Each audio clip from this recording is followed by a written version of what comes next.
ఏం చూసుకుని అంత పొగరు, అంత గర్వం, అంత అహంకారం? పొంగక్రా కృంగేవు అని ఎందుకు అంత పొంగిపోవడం?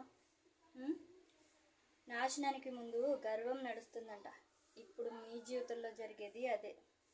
అన్నీ ఉన్న ఆకు అణిగిమణిగి ఉంటుంది, ఏమీ లేని ఆకే ఎగిరెగిరి పడుతూ ఉంటుంది.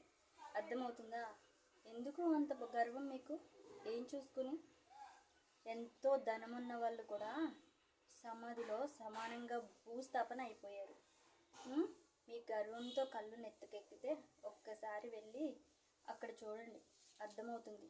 ధన పేద మానాన్న పేదలేమి లేవు చావుకి. ఎవరైనా మట్టిలో కలిసిపోవలసిందే. ఎందుకంత అహంకారం?